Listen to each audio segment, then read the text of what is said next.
My name is Steven, and in this video I'll be teaching you about controllers. This is the second video in my series called Introduction to CodeIgniter. Yeah, let's jump right in. What I did in the first video was I downloaded and installed CodeIgniter to, not here, to here, to the www folder in my WAMP installation on my local machine. I named it CI_intro, and then I launched it, and you can see here that my CodeIgniter app has been, or CodeIgniter has been successfully installed on my machine. So the first thing I'm going to do is open up that folder in my text editor. Go into C drive, scroll down to WAMP, www, CI_intro, and here we go. We have some new folders in the application folder that you've probably never seen before. Some key ones are config. We'll be working a lot in config. Controllers, models, and views. But because this video is about controllers, we will work with this controller. Let's open up welcome.php. And this is a controller. The first thing you'll notice is we have opening up PHP tags. And then we are creating a new class and extending CI_controller. This is really important because controllers in CodeIgniter are essentially just a class, and the classes that we make will just be extending them.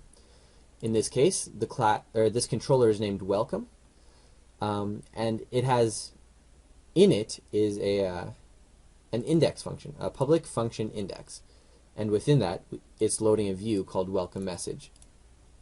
This right here, this if not defined base path exit no direct script access allowed, is just a security measure done by CodeIgniter. Comes with the package, and I recommend that we include this on the top of all of our controllers. So let's actually go ahead and create a new controller, and I'll show you a bit about how these things work. We're going to call this controller site.php, and then we're actually going to, as you'll notice, this welcome controller is being auto-loaded, or it is the default controller for this CodeIgniter application. So even though you don't see welcome or anything like that, that controller is what's being loaded. It's loading that welcome_CodeIgniter view, which we can see right here. What we want to do is change that. We want to auto-load or change the default controller to something else, to site.php, which we just created. So what we'll do is we'll go into config, scroll down to routes, open that up, and you can see here route default controller is equal to welcome. We want to change that to site. Notice the not capitalization here. Also, for later on in the series, you might be interested in where we can do a 404 override. If you have your own 404 page that you want to load, you can actually load a controller here for that. But that's a side note. Okay, so let's open up site.php, this folder, this new controller that we've made. We're going to copy over just this information because it sucks writing it, and then rename this to site. Notice the capitalization here. That's just standard class naming, and it carries over in CodeIgniter as well.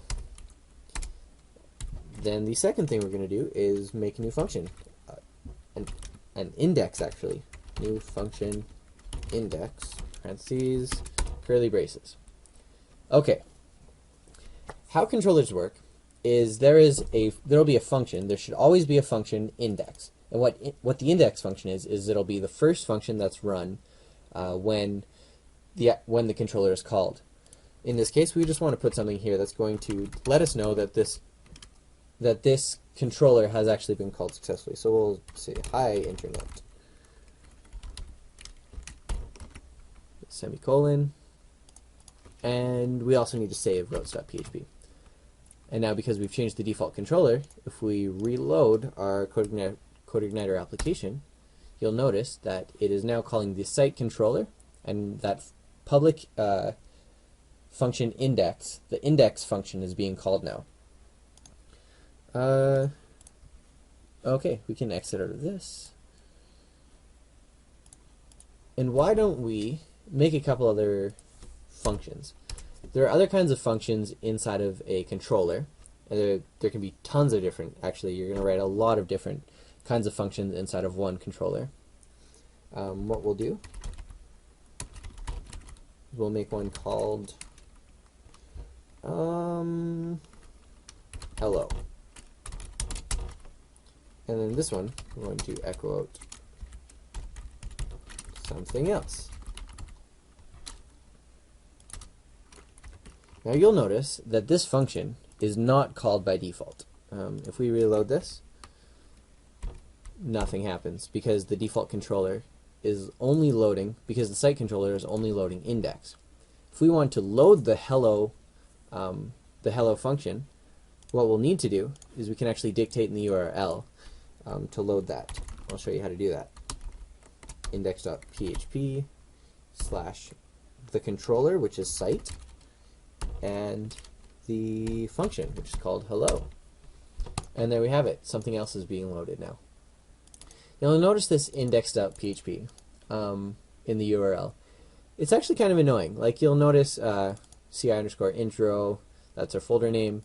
We have this index.php. Why is that in there? Because we have index ci intro, the project name, the class, or the controller, and the function.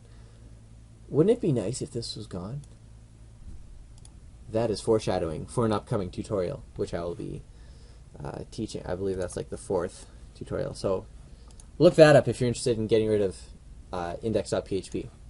Continuing on, you can, if you don't want to dictate in the URL every time, for example in page linking, you can actually load other controllers from within other controllers. In this case, we're going to put a space here to make it look better, and then we're going to load the hello controller from within the index, or the hello function from within the index function. And the way we do this is we go this load, this hello, because the controller's already been loaded. Include the parentheses there, and save it. Now if we reload this, reload the CodeIgniter app from scratch, hi internet, something else. You'll see that both functions in this controller are being loaded, and that is a success. Yeah, I think that is it for this tutorial. In the next tutorial we'll be talking about models, so stay tuned for that.